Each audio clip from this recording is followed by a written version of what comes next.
الحمد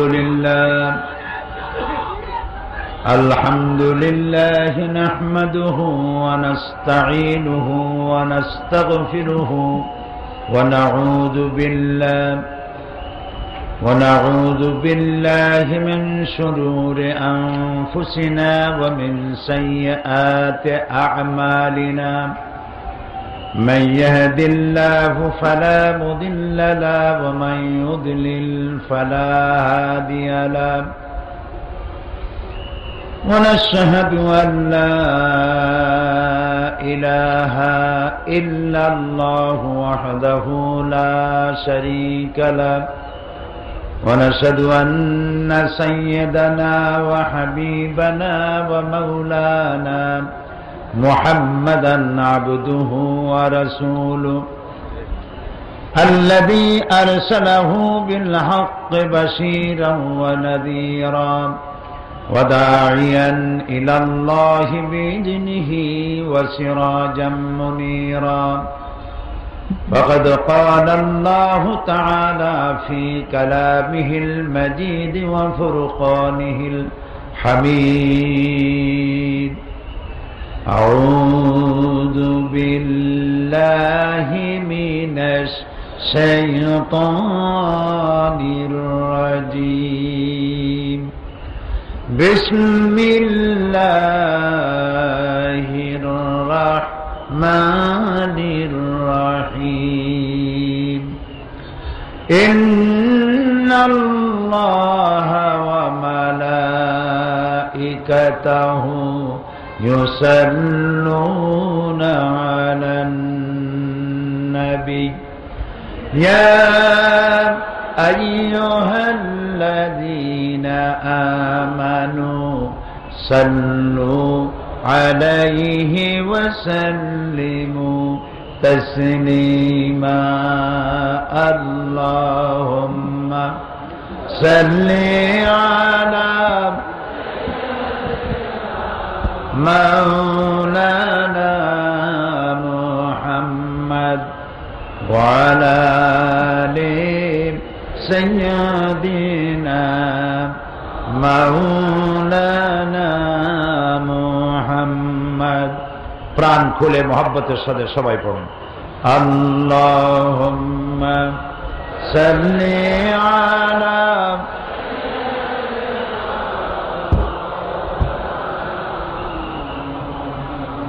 وعلى آل سيدنا مولانا محمد بلغ العلا بكماله كشف الدجى بجماله حسنت جميع خصاله صلوا عليه ہونا یہ پھول تو بلبل کا ترنم بھی نہ ہو چمن دہر میں کلیوں کا تبسم بھی نہ ہو بلغ العلا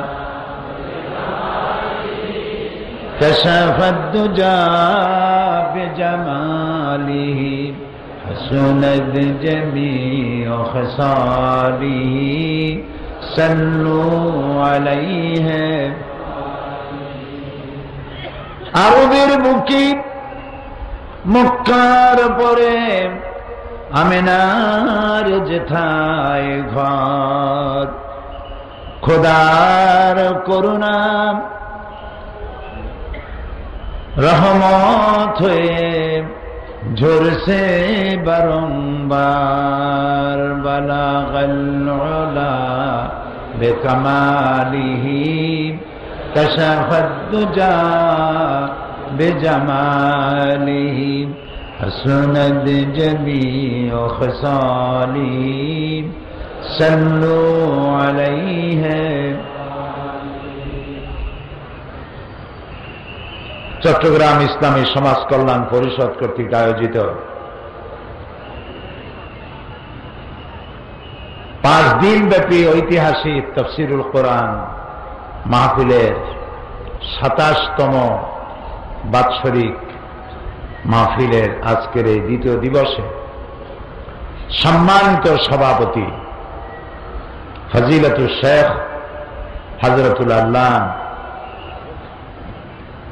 মাওলানা শামসুদ্দিন সাহেব, আমার অত্যন্ত বন্ধু, এদেশের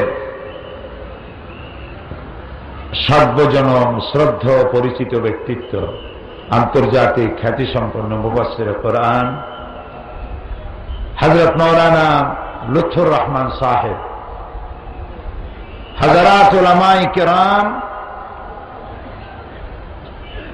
উপস্থিত বাংলাদেশের বিভিন্ন প্রান্ত থেকে, পার্শ্ববর্তী দেশ থেকে আগত সম্মানিত কোরআন প্রেমিক, রাসূল প্রেমিক ভাইয়েরা, পর্দার আড়ালের মা এবং বোনেরা, আসসালামু আলাইকুম ওয়া রাহমাতুল্লাহি ওয়া বারাকাতুহু।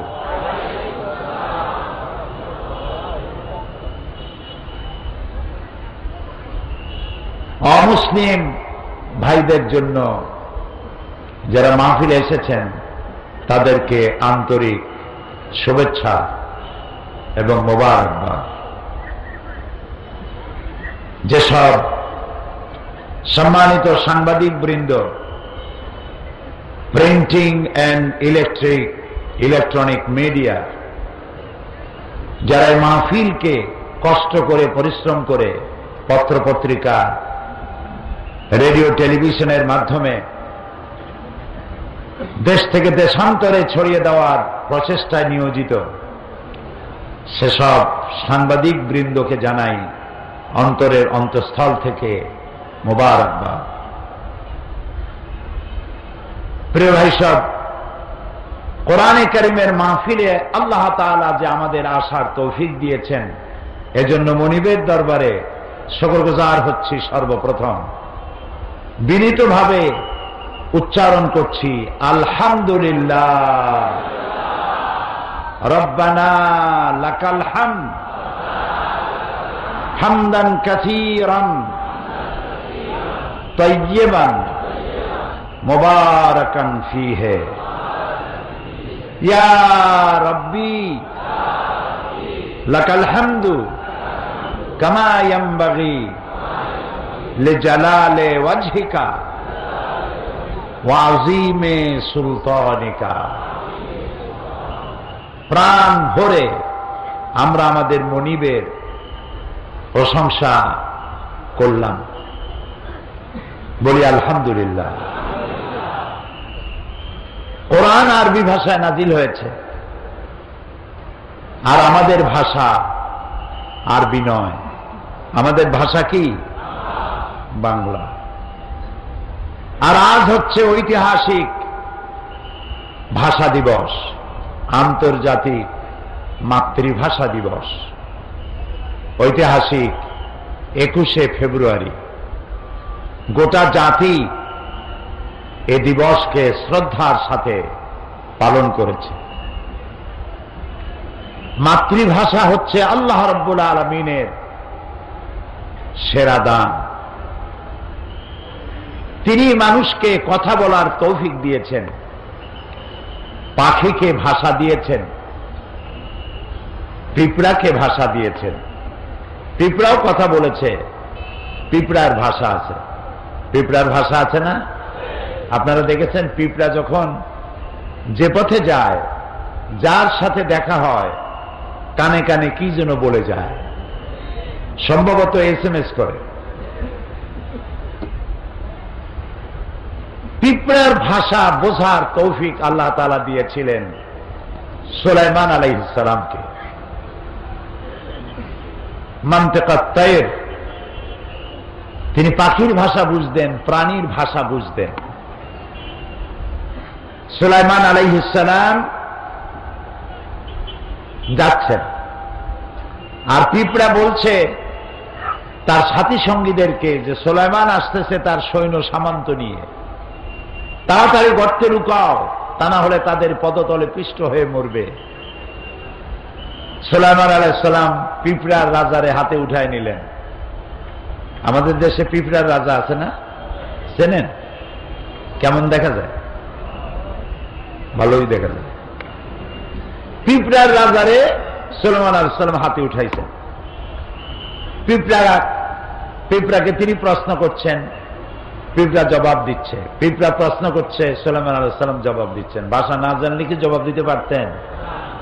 এখন পিঁপড়া ভাষা আমি বুঝি, মানুষ সামান্য একটু ইংরেজিতে কথা বলতে পারে, তাই কত অহংকার। বাংলা কইতে গিয়ে মাঝে মধ্যে ইংরেজি না কইলে জানটা ঠান্ডা হয় না। আছে না একরকম লোক, কয়ে যে ভাই তুমি বাঙালি মানুষ তো এত ইংরেজি কও কেন? কয়ে যে সরি, কয়ে যে এইটা একটা ইংরেজি কয়ে ফেললেন, কয়ে এক্সট্রিমলি সরি। তো মানুষ একটু ভাষা শিখলে, একটু বিদ্যা অর্জন করতে পারলে একটা অহংকার সৃষ্টি হয়, সকলের হয় না। রব যার প্রতি এহসান করেছেন, দয়া করেছেন, তার হয় না। এখন সুলাইমান আলাইহিস সালাম পিঁপড়ার সঙ্গে কথা বলছেন, তার মধ্যে একটা অহং বোধ আসতে পারে। পিঁপড়ার ভাষা বুঝতেছি আমি, কিন্তু নবুয়তের শান দেখুন, পিঁপড়ার ভাষা বুঝতেছি, নফস যেন গরম না হয়ে ওঠে, সেজন্য তিনি সাথে সাথে বললেন, রব্বে আউজি'নি আন আশকুরা নি'মাতাকাল্লাযী আন'আমতা আলাইয়া ওয়া আলা ওয়ালিদাইয়া। ও আল্লাহ, তুমি আমাকে ওই পরিমাণ তোমার কৃতজ্ঞতা প্রকাশের তৌফিক দাও যে পরিমাণ নিয়ামত তুমি আমারে আর আমার মা বাপরে দিয়েছো। ওয়ান আমালা সালিহান তারদাহু, আর এমন আমল করার তৌফিক আমাকে দাও যে আমল করলে তুমি খুশি হও। ওয়াদখিলনি বিরাহমাতিকা ফি ইবাদিকা সালিহিন, আর তুমি আপন করুণায় আমাকে তোমার সলিহীন বান্দাদের মধ্যে শামিল করে নাও। ভাষা একটি নিয়ামত। আর রহমান আল্লামাল কোরআন খলাকাল ইনসান আল্লামাহুল বায়ান। মানুষকে আল্লাহ ভাষা শিক্ষা দিয়েছেন। এই যে পাখিরা গান গায়, কুহু কুহু তাদের, আপনি শোনেন কুহু কুহু, সে তো বলতেছে আল্লাহু আল্লাহু। ওয়ালাকিন লা তাফকাহুনা তাসবিহাহুম, তোমরা ওদের তাসবিহ বোঝো না। ওরা ওদের ভাষায় আল্লাহর গান গায়, আল্লাহর কৃতজ্ঞতা স্বীকার করে, আল্লাহর তাসবিহ পড়ে। প্রিয় ভাই সব,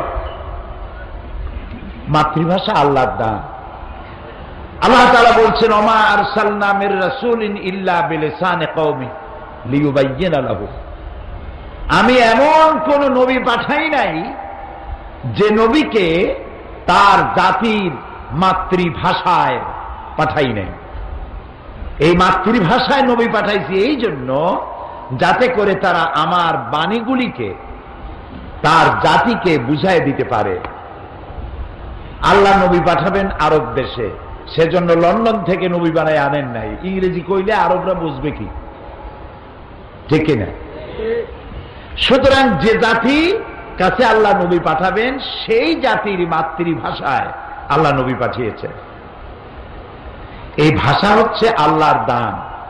ওয়ামিন আয়াতিহি খালকুস সামাওয়াতি ওয়াল আরদ ওয়া ইখতিলাফি আলসিনাতিকুম ওয়া আলওয়ানিকুম। আল্লাহ তাআলা বলছেন, আমার অসংখ্য নিদর্শনের মধ্যে রয়েছে আকাশ আর জমিন, আর রয়েছে তোমাদের মধ্যে রঙের বৈচিত্র্য, আর রয়েছে ভাষা। অসংখ্য ভাষা এবং রং, এসব আমার সৃষ্টি, আমার নিদর্শন। ইন্না ফী যালিকা লাআয়াতিন লিল আলামিন। আর যারা বুদ্ধিমান সেই সব মানুষের জন্য, জ্ঞানবান মানুষের জন্য আমার এসব জিনিসের মধ্যে রয়েছে অনেক নিদর্শন। নবী করিম সাল্লাল্লাহু আলাইহি ওয়াসাল্লাম তাকে ছোট্ট অবস্থায় আল্লাহ তাআলা লালন পালন দায়িত্ব দিলেন বনি সাদ গোত্রের কাছে। যেহেতু আরবের মক্কার ভাষা আঞ্চলিক ভাষা, কলুকাল ল্যাঙ্গুয়েজ তাদের আরবি ভাষা, কিন্তু কথাগুলি তারা উচ্চারণ করে স্থানীয় ভাষায়। যেমন আমাদের মাতৃভাষা বাংলা হলেও এক এক এলাকায় এক এক ধরনের। চট্টগ্রামের বাংলা আর সিলেটের বাংলা, নোয়াখালীর বাংলা, বরিশালের বাংলা, এসব কি একরকম? একরকম। এই জন্য সৈয়দ মুজতবা আলী, নাম করা ঔপন্যাসিক সাহিত্যিক, তিনি তার বইয়ের মধ্যে লিখেছেন বাংলা ভাষার জন্ম হয়েছিল নদিয়ায়, শান্তিপুরে। ওদের ভাষা খুব ভালো। এই বাংলা ভাষার জন্ম হলো নদিয়া এবং শান্তিপুরে, আর এর মৃত্যু হলো চট্টগ্রামে। কুলখানি হলো সিলেটে, চল্লিশা হলো নোয়াখালীতে। এটা আমি বলি নাই, কিন্তু সৈয়দ মুজতবা আলীর লেখা। মানে বাংলা ভাষারে যা বানাইলো তারা। তবে চট্টগ্রামের ভাষা ভালো, অল্পের মধ্যে কামসারে, মুখাফফাফ যাকে বলা হয়। ছাগল, এত লম্বা কথা কেরা কয়, এর থেকে সব। পাগল, এত লম্বা কথা বলার দরকার নাই, পর। আপনারা এত লম্বা কথা এত সময় কই অনারা। আমি মৌলানা শামসুদ্দিন সাহেবকে শুনেছি টেলিফোনে বলে, বদ্দা আই শামসুদ্দি খদ্দে। এই যে কলুকাল ল্যাঙ্গুয়েজ, এটি ভালো, এবং আপনাদের ভাষা, চট্টগ্রামের ভাষা খুবই ভালো, সিলেটের ভাষা এটাও ভালো। সব জায়গার কলুকাল ল্যাঙ্গুয়েজ খুব ভালো, আলহামদুলিল্লাহ। আপনাদের ভাষার মধ্যে আরবির মিলজুল আছে। কেউ যদি ডাকে এ আব্দুল করিম, সে বলছে লব্য, বলে না? এই লব্যটা কি? লাব্বায়কের অপভ্রংশ, এটা আরবির কাছাকাছি। এখানে লোকেরা কাদা বলে, পাত্রকে কাদা বলে, এটা আরবিতে কাদহুন। কাদহুন মানে পাত্র, পেয়ালা। তাহলে দেখা যায় আপনাদের কথা আরবির কাছাকাছি। সিলেটেও এরকম তাদের কথাগুলি আছে। মীমাংসা করতে গিয়ে তারা বলে, বিচারকরা, এই কজিয়ার সমরা হলো এই। কজিও আরবি, সমরাও আরবি। তারপরে বলে যে কিনার কিনার, ওই পাশ দিয়ে যাও, সেটা বলে কিনার কিনার, কিনার দিয়ে যাও, এক কোনা দিয়ে যাও। এভাবে অনেক ভালো ভালো শব্দ আরবি মিলজুল রয়েছে। আমি আজকে ভাষার তাফসীর করতেছি না, যেহেতু আজকে ঐতিহাসিক আন্তর্জাতিক মাতৃভাষা দিবস, সেজন্য বলছি আজ থেকে 54 বছর আগে 1952 সালে রাষ্ট্রভাষা বাংলার আন্দোলন করেছিল আমার দেশের দামাল ছেলেরা। সেই আমার দেশের দামাল মুসলিম ছেলে সালাম, বরকত, রফিক, জব্বার আমার মাতৃভাষার জন্য তারা জীবন দিল। গোটা জাতির শ্রদ্ধার সাথে তাদেরকে স্মরণ করেছে। আমরাও তাফসীরের মাহফিলের পক্ষ থেকে এই 4 বীর সন্তানের জন্য দোয়া করি, আল্লাহ আমার মায়ের ভাষার জন্য যারা জীবন দিল, জান্নাতুল ফেরদাউসের মেহমান তাদেরকে বানায় নিও। প্রিয় ভাই সব, তবে একটি জায়গায় আমি একমত হতে পারি না, সেটি হলো ঘটনাটি ঘটেছিল রফিক, জব্বার, সালাম, বরকত জীবন দিয়েছিল বাংলা ভাষার জন্য। কোন ভাষার জন্য? সেই দিবসটি ছিল 8ই ফাল্গুন। আন্দোলন করলাম বাংলা ভাষার জন্য, কিন্তু তা উদযাপন করি আমরা 21শে ফেব্রুয়ারিতে। এইটা আমি বুঝি না, মিলটাল করতে পারলাম না। কেন বুঝলাম না তাও বুঝি না। যদি 21শে ফেব্রুয়ারি না করে 8ই ফাল্গুন করতাম, তাহলে বোধহয় বাংলা ভাষার মর্যাদা আরো একটু হইত। আজ কোর্ট কাছারি আদালতে বাংলা ভাষার জন্য 21শে ফেব্রুয়ারিতে পাঞ্জাবি পরে লোকেরা, যেমন পয়লা বৈশাখ একদিনের জন্য একটু বাঙালি হয়, ইলশা মাছ, পান্তা ভাত আর কাঁচামরিচ আর কাঁচা পেঁয়াজ এগুলোতে খাইয়া একদিনের জন্য একটু বাঙালি হয়। এর কোনো মানে নেই। আমাদের কোর্ট কাছারি আদালতে আমাদের বিজ্ঞ আইনজীবীরা বিচারককে সম্বোধন করে মাই লর্ড। কি মারাত্মক কথা! মাই লর্ড মানে কি আমার প্রভু, আমার রব। নাউযুবিল্লাহ, সবাই বলি নাউযুবিল্লাহ। আপনারা বলুন মহামান্য আদালত, মহামান্য বিচারক, মাই লর্ড, এই কথা বলা কবিরা গুনাহ। কোন মুসলমানে বিচারককে মাই লর্ড বলা জায়েজ নাই, হারাম, কবিরা গুনাহ। আপনি বাংলায় বলুন মহামান্য আদালত, মহামান্য বিচারক। সুতরাং বাংলায় কথা বলতে শিখি, বিশুদ্ধ বাংলা বলতে চেষ্টা করি, তাহলে ভালো হবে। এবং আজকের এ বিষয়ে আমার শেষ কথা, আসুন জীবনের সকল স্তরে বাংলা ভাষা চালু করার আন্দোলন শুরু করি। বাংলা ভাষা না জানলে, না বুঝলে, কোরআন যদি বাংলায় তাফসীর না হইতো তাহলে সাধারণ লোকেরা কোরআন বুঝতে পারত না। এই জন্য আমার মায়ের ভাষা শুধু নয়, আমার বাপের ভাষাও বাংলা। সুতরাং মাতৃপিতৃ ভাষা বাংলা। এই ভাষার সাথে আমাদের প্রাণের সম্পর্ক, জীবনের সম্পর্ক। এ ভাষা আমি তৈরি করে নাই, কোন বুদ্ধিজীবী তৈরি করে নাই। সমস্ত ভাষার স্রষ্টা কে? সবাই বলুন, সে আল্লাহর প্রশংসা করছি। প্রিয় ভাই সব, আমরা এসেছি কোরআন শুনতে। কি শুনতে এসেছি? কোরআন। আলহামদুলিল্লাহ, এই কোরআন শুধু মুসলমানদের জন্য আসে নাই। আল্লাহ তাআলা কোরআন সম্পর্কে বলেছেন, হাদা বায়ানুল লিন্নাস হুদাল লিন্নাস, এটা পৃথিবীর সকল মানুষের জন্য আমি নাজিল করেছি। সুবহানাল্লাহ। আল্লাহর নবী বলেন,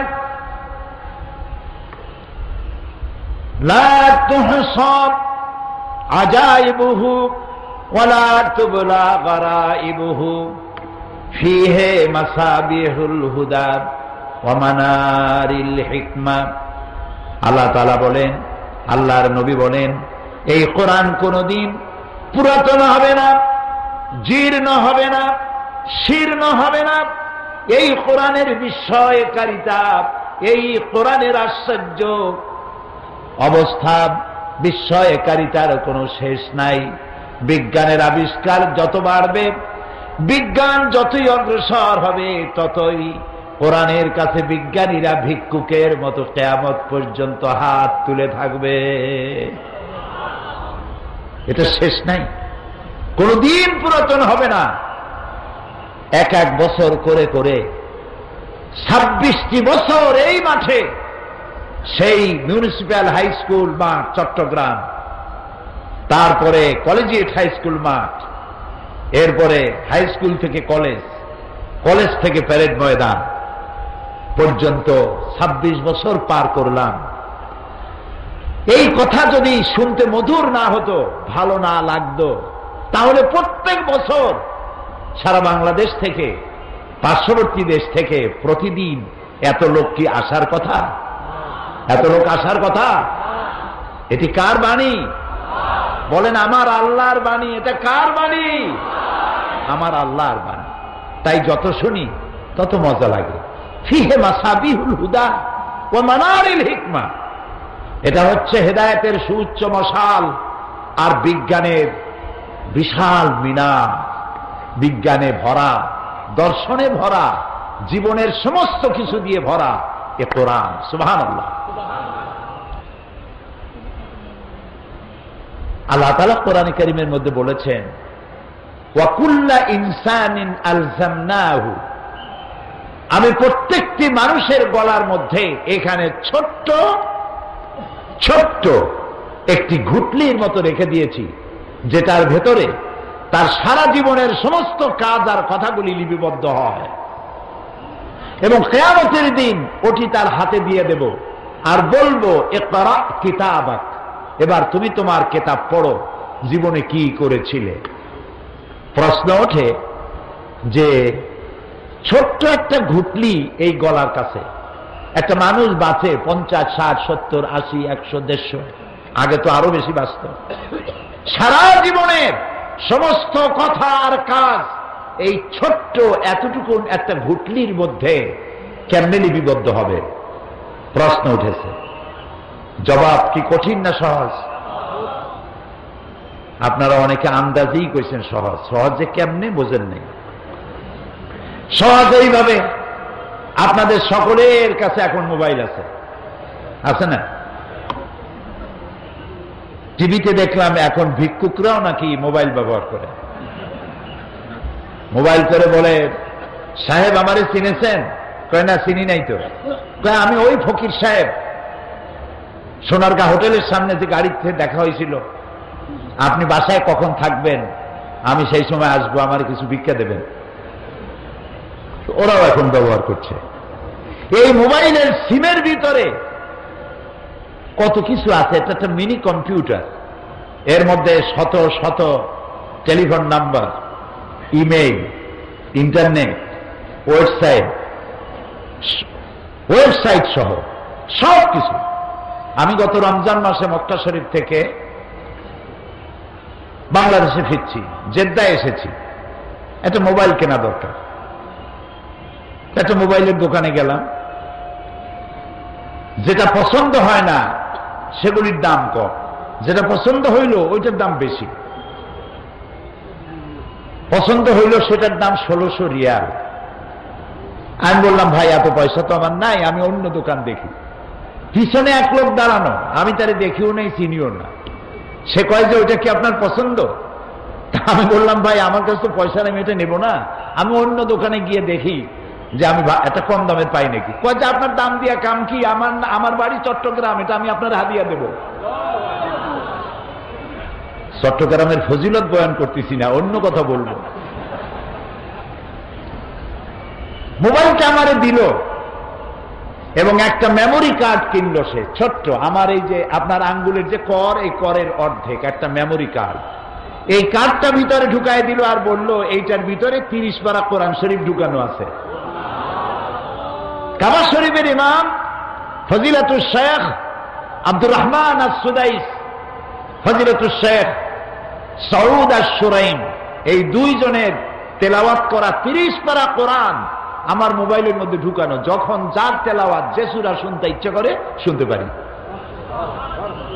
চিন্তা করলাম, এতটুকু মেমোরি কার্ডে 30 পারা কোরআন যদি মানুষে ঢুকাইতে পারে, এই বুদ্ধি যিনি দিচ্ছেন সেই আল্লাহ রাব্বুল আলামিন মানুষের সারা জীবনের সমস্ত কাজ আর কথা এতটুকু জিনিসে ঢুকাতে পারবেন না কেন? সুতরাং বিজ্ঞানের আবিষ্কার যত বাড়বে, কোরআন বোঝা মানুষের জন্য তত সহজ হবে।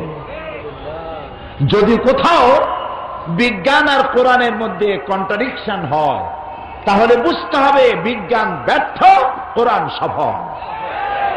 বিজ্ঞান আরো রিসার্চ করুক, কোরআনের সত্যতার দ্বার প্রান্তে একদিন না একদিন উপনীত হবেই ইনশাআল্লাহ। কারণ কোরআন এসেছে মহাবিজ্ঞানময় আল্লাহর কাছ থেকে। প্রিয় ভাই সব, সেই জন্য বলেছিলাম কোরআন শুধু মুসলমানদের জন্য নয়। আল্লাহ কি শুধু মুসলমানদের? বলেন তো আল্লাহ কার?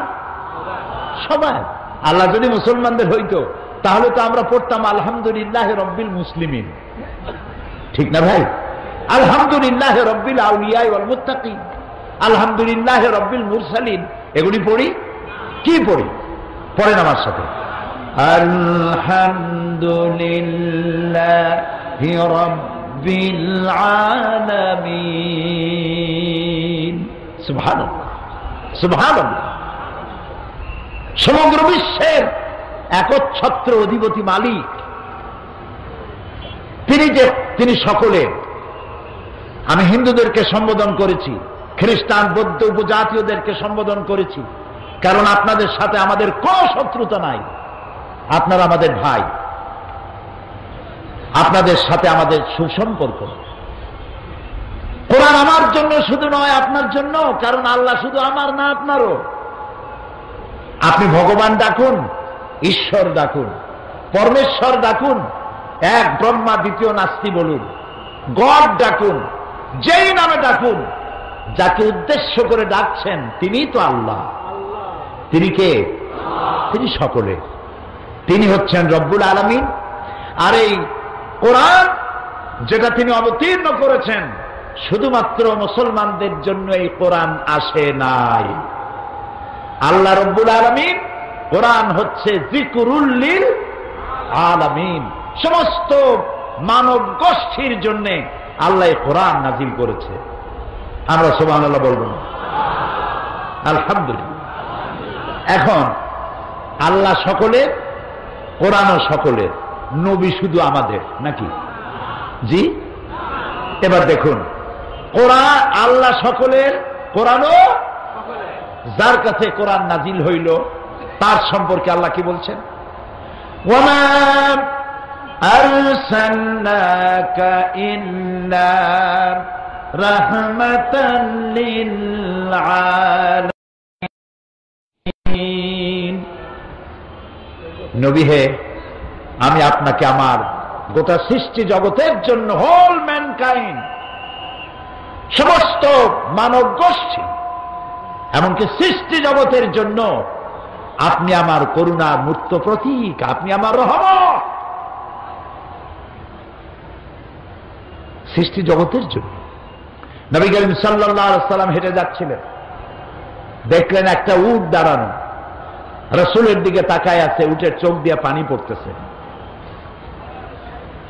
উটটি কৃষ, শুকনা, গায়ে গোস্ত টোস্ত নাই। নবী করিম সাল্লাল্লাহু আলাইহি ওয়াসাল্লাম উটের মালিককে ডাকলেন আর বললেন, উট তার নীরব ভাষায় আমাকে জানালো এই উটের তুমি যত্ন নেও না, ঠিক মতো পানি আর খাবার তুমি তাকে দাও না, তোমাকে আল্লাহর কাছে দায়ী হয়ে যেতে হবে। সুবহানাল্লাহ। শুধু কি মানুষের জন্য রহমত? গোটা সৃষ্টি জগতের জন্য তিনি রাহমত। সমগ্র বিশ্বের সর্বশ্রেষ্ঠ মহামানব। এই যে কোরআন, এটা কি? একটি বারের জন্য আমার আল্লাহ তার হাবিবকে নাম ধরে ডাকলেন না। সুবহানাল্লাহ বলবেন না? তিনি তো বললেন, ইয়া আদম, ইয়া ঈসা, ইয়া মূসা, ইয়া জাকারিয়া, ইয়া ইয়াহইয়া, ইয়া ইব্রাহিম। কে আমাদের জাতির পিতা? তাও বুঝতে ভুল হয়। কে আমার জাতির পিতা? কোন মুসলিম সন্তান জাতির পিতার ব্যাপারে কোনো আপোষ করতে পারে না। এ মুসলিম মিল্লাতের একমাত্র পিতা ইব্রাহিম আলাইহিস সালাম। কোন বেঈমান ছাড়া, কোন মুনাফিক ছাড়া, ইব্রাহিম আলাইহিস সালাম ছাড়া কাউকে জাতির পিতা বলতে পারে না। আল্লাহ তাআলা কোরআনে কারীমের মধ্যে কোথাও বলেন নাই ও জাতির পিতা ইব্রাহিম, বলেছেন না। ডাইরেক্ট, ওয়ানাদাইনাহু আইয়া ইব্রাহিম, আমি ডেকে বললাম, ও ইব্রাহিম, কাদ সাদ্দাকতা রুইয়া ইন্না কাযালিকা নাজজিল মুহসিনিন।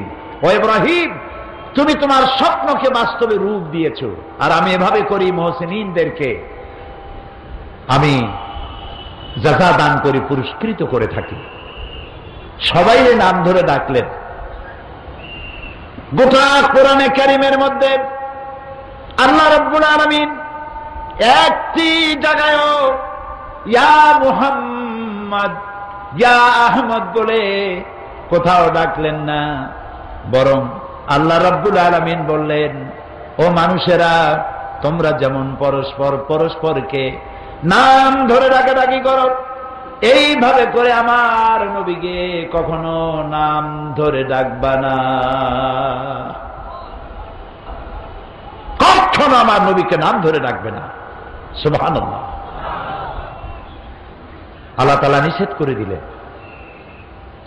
এই যে সর্বশ্রেষ্ঠ নবী, তার জীবন সর্বকালের সমগ্র মানব গোষ্ঠীর জন্য একমাত্র গ্রহণযোগ্য আদর্শ। লাকাদ কানা লাকুম ফি রাসূলিল্লাহি উসওয়াতুন হাসানা, একমাত্র তিনিই গ্রহণযোগ্য, তার কাছ থেকে আদর্শ গ্রহণ করো। তার চরিত্রের সার্টিফিকেট দিলেন আল্লাহ তাআলা নিজে, ইন্নাকা লাআলা খুলুকিন আযীম, আপনি উন্নত চরিত্রের উপরে প্রতিষ্ঠিত। তার চরিত্রটাই ছিল কানা খুলুকুহুল কোরআন, তার চরিত্রটা ছিল কোরআন, তিনি ছিলেন চলমান কোরআন। সুবহানাল্লাহ, সুবহানাল্লাহ। যেটা 30 পারা কোরআন, সেটাই রাসূলের 23 বছরের নবুয়তের জীবন, যেটা রাসূলের 23 বছরের নবুয়তের জীবন, সেইটাই 30 পারা কোরআন। মহান আল্লাহ তাআলার পরই তার মর্যাদা, তার থেকে বড় সম্মান মর্যাদার পাত্র আরশের নিচে, ফারশের উপরে, জমিনের উপরে আর কারো নাই। তিনি আল্লাহর পরে সর্বশ্রেষ্ঠ মর্যাদাবান ব্যক্তিত্ব, তার চাইতে সম্মান কারো বেশি নাই। এবং যাকে অনুসরণ অনুকরণ না করলে আল্লাহর ভালোবাসা পাওয়া যাবে না।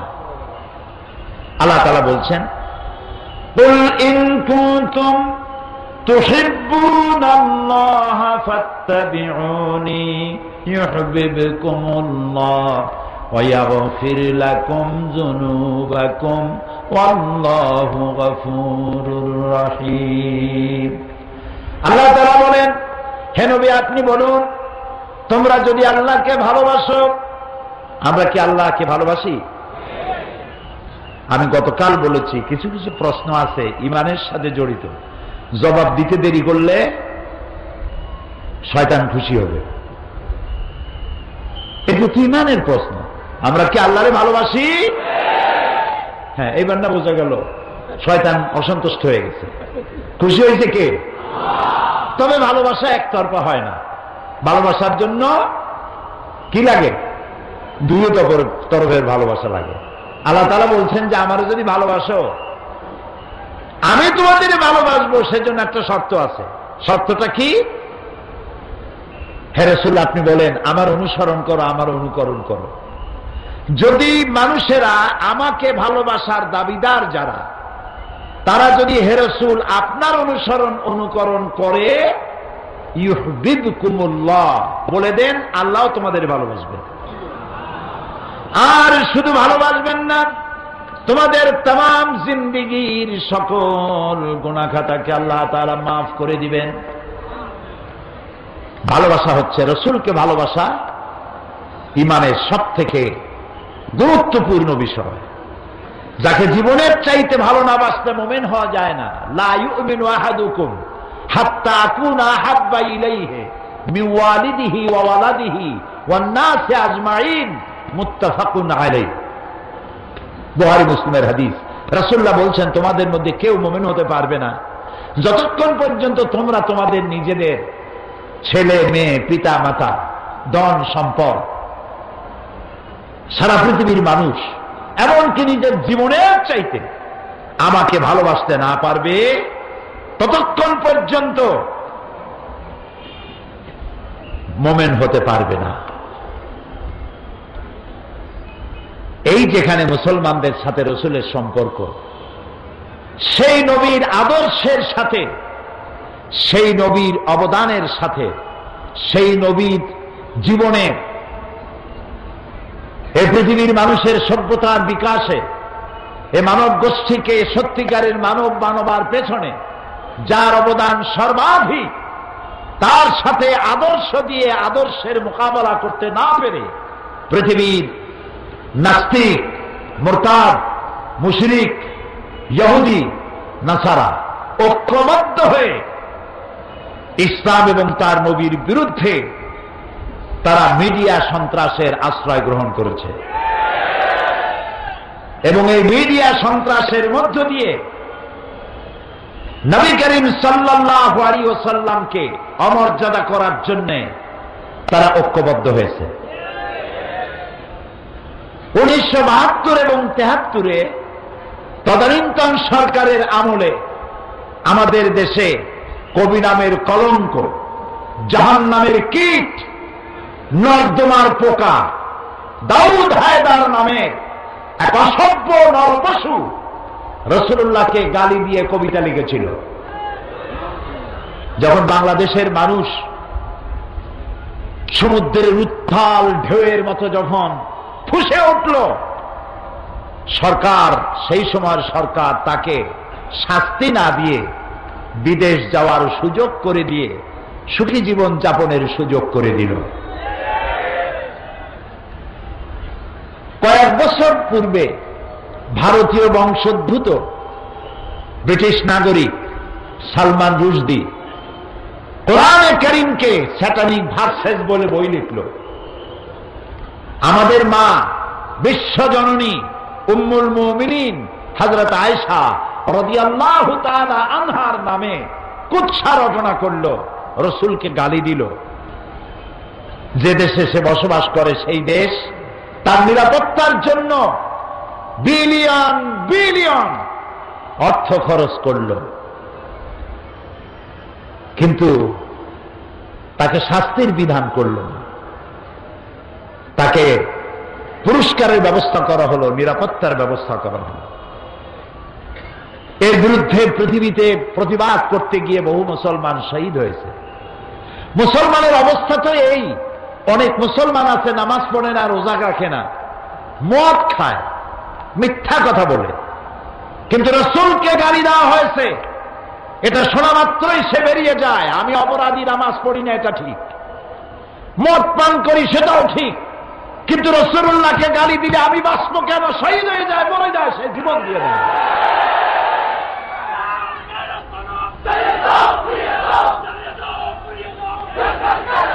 এবার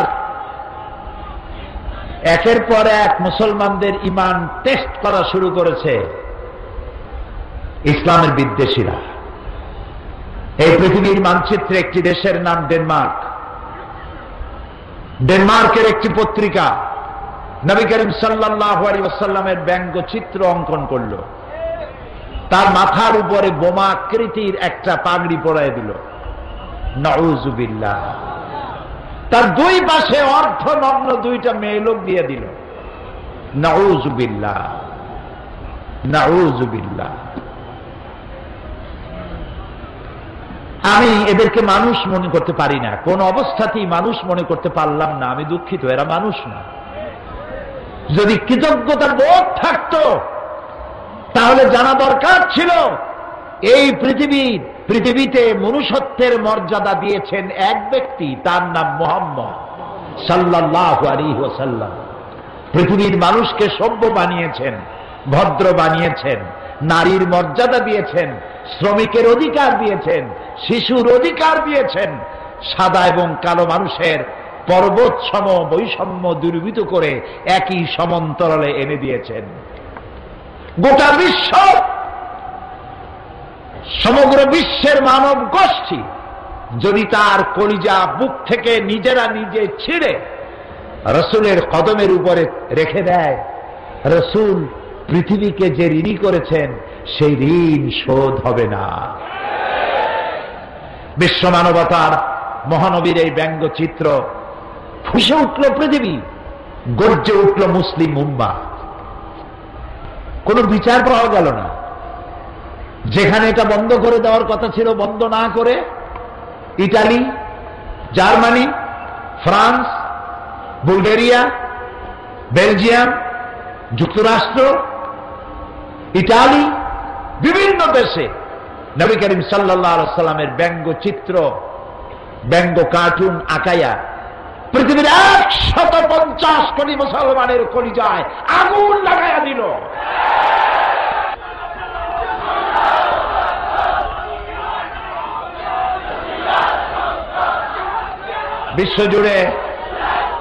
বিশ্বজুড়ে মুসলমানরা প্রতিবাদ মুখর হয়ে উঠল। শহীদ হল আফগানের 17 জন মুসলমান, শহীদ হল নাইজেরিয়ার 11 জন মুসলমান, শহীদ হল ইটালির 16 জন মুসলমান। পৃথিবীর বিভিন্ন জায়গায় মুসলমানেরা শহীদ হচ্ছে। হোয়াইট হাউস এবং জাতিসংঘ থেকে বলা হলো কিং আব্দুল্লাহকে, সৌদি আরবের বাদশাহ কিং আব্দুল্লাহকে, তারা বলল মুসলমানরা বাড়াবাড়ি করতেছে, তাদেরকে শান্ত হতে বলেন, তারা যেন শান্ত হয়, বাড়াবাড়ি যেন না করে। এটা নাকি বাড়াবাড়ি। গতকাল আমি এই শেরটা পড়েছিলাম, ও কতল ভি করতে চর্চা नहीं होता, हम आह भी करते बदनाम हो जाता।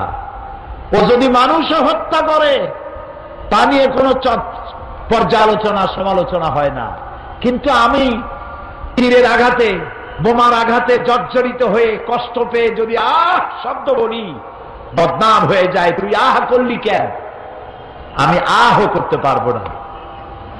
দুনিয়া জুড়ে এ আগুন নিবাবার ব্যবস্থা হলো না, বরং তাদেরকে উচিত ছিল, হোয়াইট হাউস থেকে এবং জাতিসংঘ থেকে উচিত ছিল ডেনমার্ককে বলা, ডেনমার্ক এর প্রধানমন্ত্রী তিনি যেন পৃথিবীর মুসলমানদের কাছে নিঃস্বার্থভাবে করজোড়ে ক্ষমা চায়,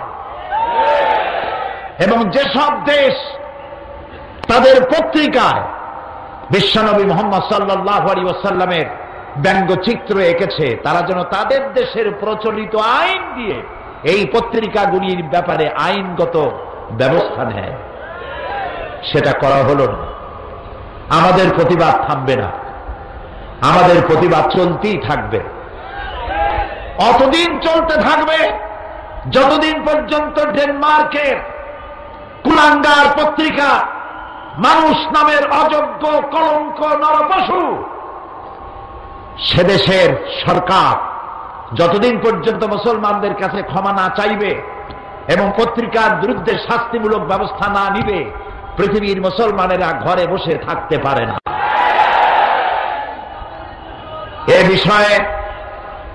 এ বিষয়ে আমার দেশের প্রধানমন্ত্রী তার নিজের পক্ষ থেকে ডেনমার্ক প্রধানমন্ত্রীকে নিন্দা জানিয়েছেন।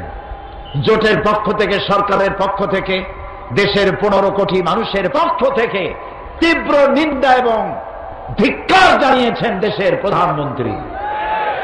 বাংলাদেশের মহান জাতীয় সংসদে আমরা সম্মিলিতভাবে সমস্ত দল মত শুধু নয়, বাংলাদেশের ইহুদি, খ্রিস্টান, বৌদ্ধ, হিন্দু, জাতি ধর্ম নির্বিশেষে আমরা নিন্দা প্রস্তাব গ্রহণ করেছি ডেনমার্কের বিরুদ্ধে।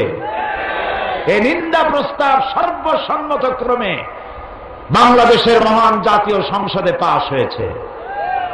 আমি আজ মুসলমানদের বলবো, আমাদের এই প্রতিবাদ বন্ধ হবে না। তবে একটা জিনিস মনে রাখতে হবে, ওরা চায় আমাদেরকে আঘাত দিবে, আর আমরা যেন রাসূলুল্লাহর আঘাত তো কোনো মুসলমান সইতে পারে না। পারে? মুসলমান তার সামনে তার বিবি, তার বাচ্চা জবাহ হোক সহ্য হইতে পারে, কিন্তু রাসূলুল্লাহকে গালি দিলে মুসলমানের সহ্য হয় না। এ মুসলমানেরা প্রতিবাদ মুখর হবে, সোচ্চার থাকবে। তবে ওরা চায় আমরা যেন ওদের পতাকায় আগুন জ্বালাই, আমরা যেন ওদের দূতাবাসগুলি আগুন দিয়ে পোড়ায় দেই, আমরা যেন ওদেরকে মারধর করি, আমরা যেন বাস পোড়াই, আমরা যেন মানুষ হত্যা করি। এই সব ব্যাপারে ওরা এটা চায়। ওদের পাতানো ফাঁদে আমরা কি পা দিব? আমরা কি পা দিব? নিশ্চয়ই নয়। আমাদের প্রতিবাদ হবে অহিংস, কারো দেশের পতাকা পোড়ায় নয়, কারো দূতাবাসে আগুন জ্বালায় নয়, কাউকে হত্যা করে নয়, বরং কলিজার সবটুকুন ধিক্কার, নিন্দা এবং প্রতিবাদ জানাবো। কলিজা দিয়া ধিক্কার দিয়ে তাদেরকে প্রতিবাদ জানাতেই থাকবো।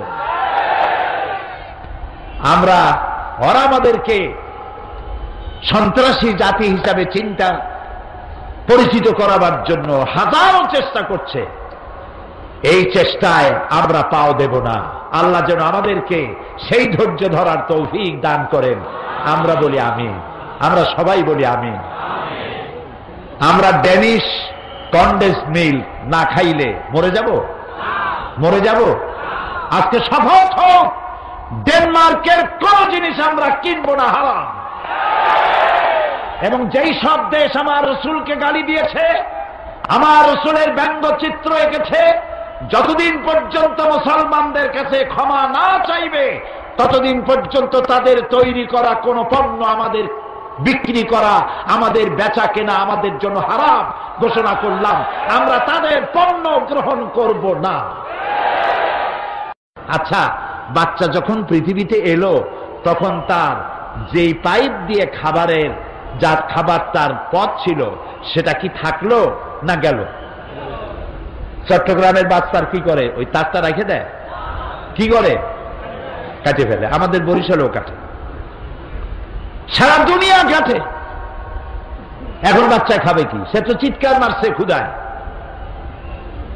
আল্লাহ রাব্বুল আলামিন মায়ের পেটের ভিতরে সন্তানের খাবারের জন্য একটা পাইপলাইন দিয়েছিলেন। ভূমিষ্ঠর সঙ্গে সঙ্গে পাইপলাইনটা কেটে দেওয়া হলো, একটা লাইন কেটে দেওয়া হলো। সন্তান এখন কি খাবে? বিশ্ব নিয়ন্তা রব্বুল আলামিন এক লাইন কেটে দিয়ে বাচ্চার জন্য মায়ের বুকের উপরে সন্তানের জন্য ডাবল লাইন চালু করে দিলেন। এই হচ্ছে আমার আল্লাহ, সুবহানাল্লাহ। সবাইকে খাওয়ান, সবাইকে খাওয়ান, কাউকে না খাওয়াইয়া রাখেন না। খেতে দেওয়ার মালিক কে? আল্লাহ তাআলা। এই পৃথিবীতে মানুষের চাইতে প্রাণী, অন্যান্য প্রাণীর সংখ্যা তো অনেক বেশি। চট্টগ্রামে যত ইঁদুর, উই পোকা, তেলা পোকা, সার পোকা আর পিঁপড়া আছে তত কি মানুষ আছে? কারা বেশি? আপনারা বেশি না ওরা বেশি? ওরা বেশি। এই অসংখ্য প্রাণী কে খাবার দেয়? বলেন কে দেয়? ছোট্ট পিঁপড়া থেকে শুরু করে হাতি পর্যন্ত, দরিয়ার তিমি মাছ থেকে তেলাপুঁটি পর্যন্ত। দরিয়ার ভিতরে যে বড় বড় তিমি আছে, নীল প্রজাতির তিমি, এর ওজন ৫,০০০ টন পর্যন্ত হয়। এখন তিমি মাছটা যত বড়, যেমন মা তেমন সা, মাও যেমন বাচ্চাও তেমন হয়েছে। বাচ্চা তো আর ছাগলের বাচ্চা হয় না। কিসের বাচ্চা হয়েছে? তিমির বাচ্চা। ওর তো ডিম হয় না, বাচ্চা দেয়। বাচ্চা যখন এলো তিমির পেট থেকে, ওর প্রত্যেক দিন খাবার লাগে ৬০ থেকে ৭০ মণ দুধ। কে দেয়? কে দেয়? আল্লাহ রাব্বুল আলামিন বলেন, এই পৃথিবীতে এমন বহু প্রাণী আছে যাদের খাদ্য তারা জমা করে না, সঞ্চয় করে না। সেসব প্রাণীগুলির খাদ্য আমি সরবরাহ করি। যেমন আপনার আমার ব্যাংকে টাকা আছে, গোলায় ধান আছে, কিন্তু কোন প্রাণীর ব্যাংকে কিছু জমা নাই। আজ সকালে যা খেলো, কাল সকালে কি খাবে তার জানা নাই। এ ধরনের অসংখ্য প্রাণী, পিঁপড়া থেকে শুরু করে হাতি, গন্ডার, ছোট্ট পাখি থেকে শুরু করে ঈগল পাখি, কাসকি মাছ থেকে শুরু করে তিমি মাছ পর্যন্ত, কেঁচো থেকে শুরু করে বড় বড় অজগর পর্যন্ত, সমস্ত প্রাণীগুলো সকালবেলায় খালি পেটে যার যার বাসা থেকে, যার যার এলাকা থেকে বেরিয়ে চলে যায়, মহাশূন্যে ওড়ে, জঙ্গলে বেড়ায় আর সমুদ্রে সাঁতরায়। আল্লাহ তাআলা বলেন, সন্ধ্যা আসতে না আসতে সমস্ত প্রাণীগুলির পেট ভরাইয়া আমি যার যার ঘরে ফিরাইয়া দেই। ওয়ামা মিন দাব্বাতিন ফিল আরদি ইল্লা আলাল্লাহি রিজকুহা। এই পৃথিবীতে এমন কোন বিচরণশীল জীব নাই যার রিস্কের দায়িত্ব আমি আল্লাহ পালন করি নাই। সকলকে এই রিস্কের দায়িত্ব আমি পালন করি। আবহমান কাল থেকে এই পৃথিবীতে দুই শ্রেণীর লোক, ধনী আর গরিব। বলেন কি? ধনী আর গরিব, এই দুই শ্রেণীর লোক। আদিকাল থেকেই মানুষ দারিদ্র্যের বঞ্চনা থেকে মুক্তি লাভের জন্য মন গড়া ধর্ম, নিজস্ব চিন্তার মতবাদ নিয়ে বহু চেষ্টা করেছে, কিন্তু মানবতার অর্থনৈতিক কল্যাণ, গরিব এবং দুঃখী মানুষের কল্যাণ সাধনে আসমানি বিধানের মতো সুন্দর ব্যবস্থা পৃথিবীতে কেউ দিতে পারে নাই। সমাজতন্ত্র নিজের দেশেই আত্মহত্যা করেছে। আমার দেশে এখনো কিছু কিছু বদ্ধ পাগল কই যে এই দেশে আমরা একদিন সমাজতন্ত্র কায়েম করি, ছাড়ব। আমি বলি ভাই, কর্ণফুলী, কুশিয়ারা, মেঘনার সুরমা নদীতে যদি সমুদ্র কাছে, সমুদ্রেই যদি ভাটি লাগে, তাহলে কর্ণফুলী, মেঘনা, কুশিয়ারা, বনু আর সুরমা নদীতে জোয়ার আসবে না, সমুদ্রে যদি ভাটি লাগে। তোমার সমাজতন্ত্রের জন্মস্থানেই সমাজতন্ত্র আত্মহত্যা করেছে। বাংলাদেশে এই স্বপ্ন দেখে কোনো লাভ নাই। এখানে কোনোদিন ওই মতবাদ কায়েম হবে না, বৃথাই চেষ্টা। তাতে যত দলীয় জোট বানাও, দল বেশি করিয়া জোট হয় না, জট হয়, যেমন যানজট হয়। সুতরাং পুঁজিবাদও মানুষের অর্থনৈতিক সমাধান দিতে ব্যর্থ হয়েছে, এটা সকলেরই জানে। সফল হয়েছে কেবলমাত্র কে? ইসলাম। তাই বিশ্ব মানবতার মহানবী তিনি নবুয়ত পাওয়ার পর মানুষকে একটি দাওয়াত দিলেন, একটি স্লোগান শিখাইলেন, ইয়া আইয়ুহান নাস কুলু লা ইলাহা ইল্লাল্লাহ। জানেন? তাও কয় আস্তে জি, জোরে সরে পড়েন, লা ইলাহা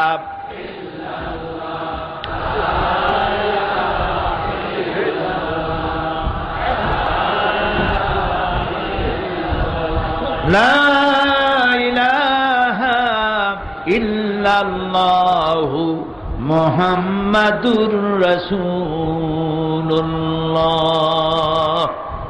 আলহামদুলিল্লাহ, এটি একটি স্লোগান, এটি একটি জিক্র, আফজালুজ জিক্র লা ইলাহা ইল্লাল্লাহ। এটি একটি বিপ্লবাত্মক কথা, এটি একটি রিভলিউশন সৃষ্টিকারী কথা, এর থেকে বিপ্লব সৃষ্টিকারী কথা, স্লোগান আকাশেও নাই, জমিনেও নাই। রাসূলুল্লাহ বললেন, ইয়া আইয়ুহান নাস, ও আমার কুরাইশের লোকেরা, এরকম, ও মুসলমানেরা এরকম না। আমার নবী তো বিশ্ব নবী। আলহামদুলিল্লাহ বলে, আমার নবী কি নবী? বিশ্ব নবী। আহারে, কতটা ভালো হতো যদি খ্রিস্টানরা, আমরা যেভাবে ঈসা আলাইহিস সালামকে মহব্বত করি, এইভাবে যদি আমার রসুলকে তারা মহব্বত করত। আমরা তো ঈসা আলাইহিস সালামকে গালি দেই না। একজন মুসলমান আছে যে ঈসা আলাইহিস সালামকে গালি দেয়? যদি দেয় তো কি হবে? কাফের হয়ে যাবে। ঈসা আলাইহিস সালামকে আমরা আমাদের কলিজা দিয়ে মহব্বত করি, ঈসা আলাইহিস সালামের মাকে মহব্বত করি, সম্মান করি। তিনি এই পৃথিবীর অন্যতম শ্রেষ্ঠ নারী। ঈসা আলাইহিস সালামকে কখনো কোনো মুসলমান গালি দেয় না। আমরা যদি আপনাদের নবীকে আমাদের নবী মনে করতে পারি, সম্মান করতে পারি, আপনারা আমার রসুলকে কেন সম্মান করতে পারেন না? সম্মান করতে শিখুন। আমরা এক হতে পারি, পারি না এক হইতে? খ্রিস্টান, বৌদ্ধ, ইহুদি সব আমরা এক হতে পারি। কি হলে? গত মে মাসে পৃথিবীর সব জায়গায় আল্লাহ আমারে নিছে, আলহামদুলিল্লাহ, বহুত জায়গায়, 4টা মহাদেশের অন্তত 50টার উপরে দেশ তো আল্লাহ তারে গোলামকে দেখিয়েছেন। বাকি ছিল মিশর। একটা আরবি মাকুলা আছে, মাল্লাম ইয়ারাল মিসরা লাম ইয়ারাদ দুনিয়া। যে ব্যক্তি মিশর দেখে নাই সে নাকি দুনিয়াই দেখে নাই। তা আমি মিশরে জামিউল আজহারের আমাদের এদেশের কিছু ছাত্রদের দাওয়াতে মিশর ভ্রমণ করলাম। এখানকার আন্তর্জাতিক ইসলামী বিশ্ববিদ্যালয়ের অধ্যাপক, কোরআন এবং বিজ্ঞান বিষয়ক অধ্যাপক, আমার পুত্রতম স্নেহাস্পদ অধ্যাপক মাওলানা গিয়াসউদ্দিন তালুকদার, আমি এবং এটিএন বাংলার ইসলামী বিভাগের ডাইরেক্টর আলহাজ আরকানুল্লাহ হারুনি, এই তিনজন আমরা সফর করলাম মিশর। 5 দিন ছিলাম। আমি তাদেরকে বললাম, যারা আমার প্রোগ্রাম প্রডিউস করেছে, আমি এখান থেকে তাদের বলেছি শুধু রাত্রে 4-5 ঘন্টা ঘুমাইতে দিও, জীবনে আর যাইতে পারবো কিনা জানি না, আমারে শুধু দৌড়াইবা যাতে করে আমি মিশরের ঐতিহাসিক জায়গাগুলি দেখতে পারি। 5 দিনে 4000 কিলোমিটার দৌড়াইছি। এই মিশর পৃথিবীর বহুমাত্রিক সভ্যতার লালন ভূমি। এটা ইউসুফ আলাইহিস সালামের বাড়ি, মুসা আলাইহিস সালামের জন্মস্থান, হারুন আলাইহিস সালামের জন্মস্থান, সালেহ আলাইহিস সালামের জায়গা, ইব্রাহিম আলাইহিস সালামের শ্বশুর বাড়ি। সুবহানাল্লাহ। মিশর ঢুকলাম, এয়ারপোর্টে নেমেই দেখি বিরাট সাইনবোর্ড লেখা আছে, উদখুলুল মিসরা ইনশাআল্লাহু আমিনিন। সূরা ইউসুফ।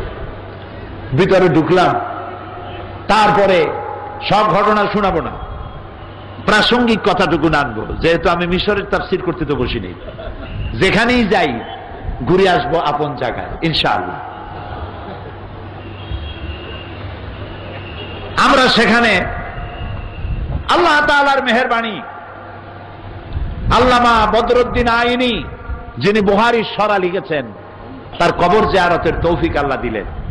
ইমাম শাফি রহমতুল্লাহ আলাইহি, তার উস্তাদ ইমাম ওয়াকি রহমতুল্লাহ আলাইহি, আল্লামা জালালউদ্দিন সাইয়ুতি রহমতুল্লাহ আলাইহি, তাদের কবর জিয়ারতের সুযোগ হলো আলহামদুলিল্লাহ।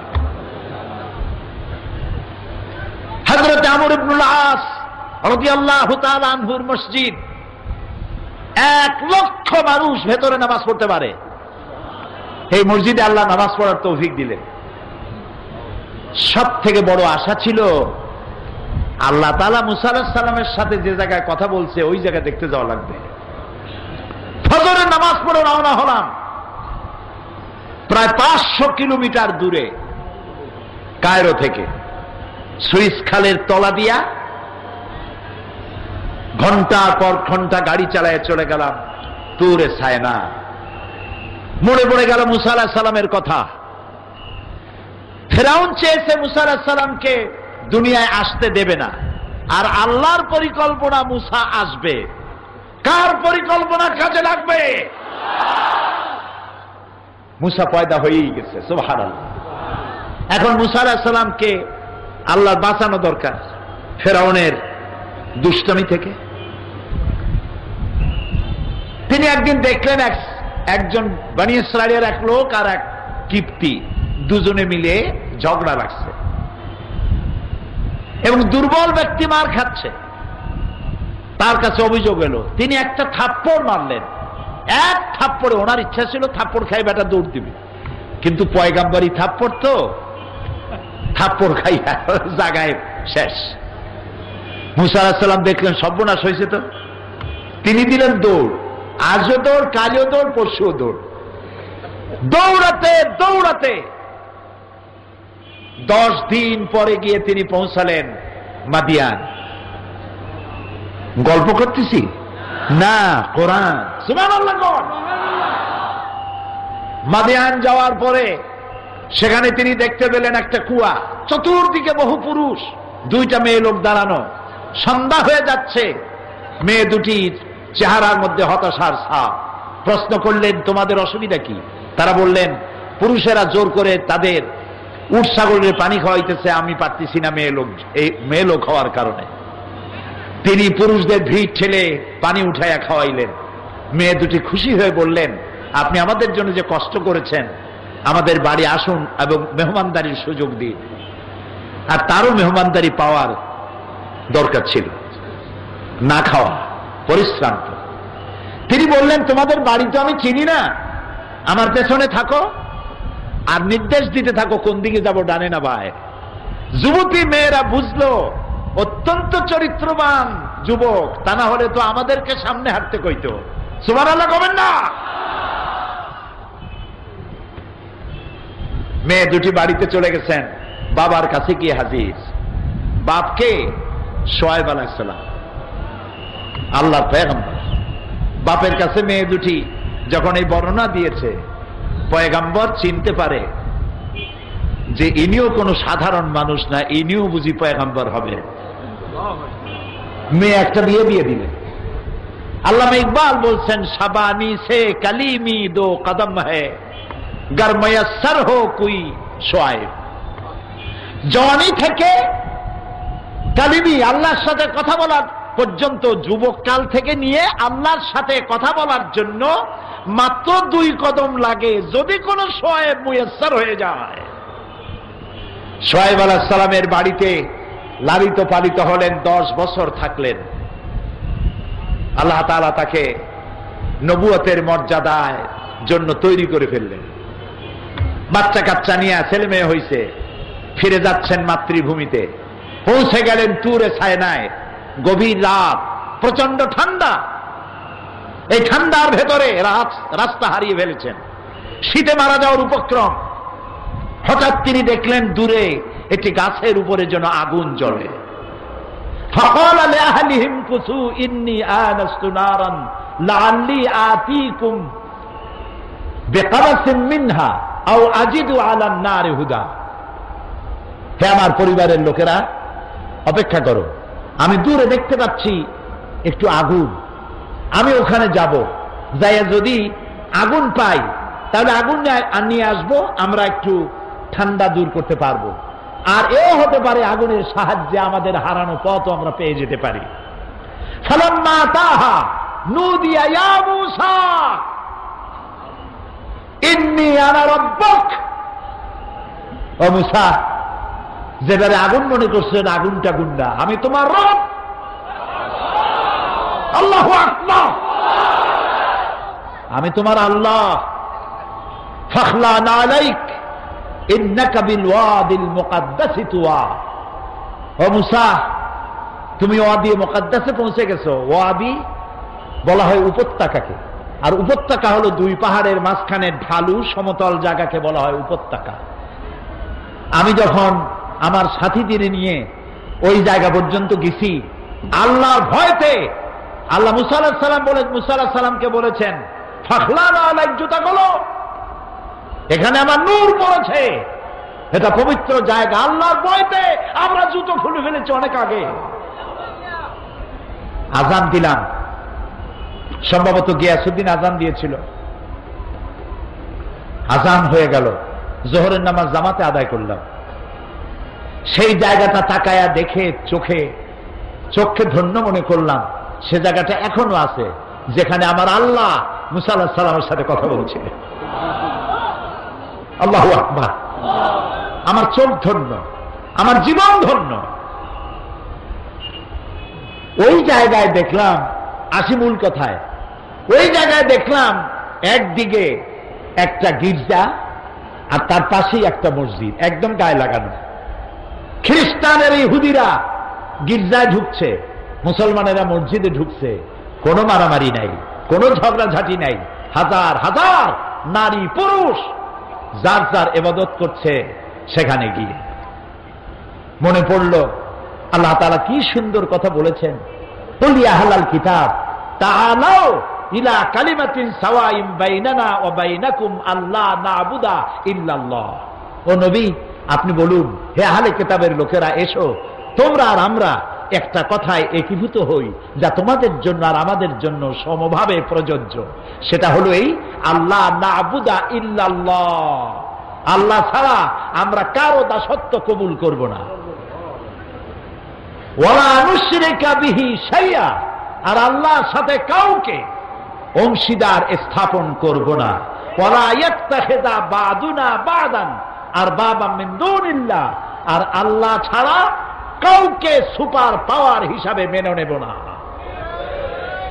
America, Britain, German, Italy, France, Japan, Korea, মুসলমানের কাছে সুপার পাওয়ার বলতে কিচ্ছু নাই। সুপার পাওয়ার কেবলমাত্র আল্লাহ, আল্লাহ, আল্লাহ, আল্লাহ। এই তিনটি কথায় যদি পৃথিবীর ইহুদি, খ্রিস্টান, মুসলমান যদি ঐক্যবদ্ধ হতো, শান্তি প্রতিষ্ঠার জন্য জাতিসংঘের প্রচেষ্টা কোনো কাজে অতীতেও লাগে নাই, ভবিষ্যতেও লাগার কোনো সম্ভাবনা নাই। আল্লাহর দেওয়া শান্তি প্রতিষ্ঠার পরিকল্পনা এই তিনটা সকলের জন্য গ্রহণযোগ্য।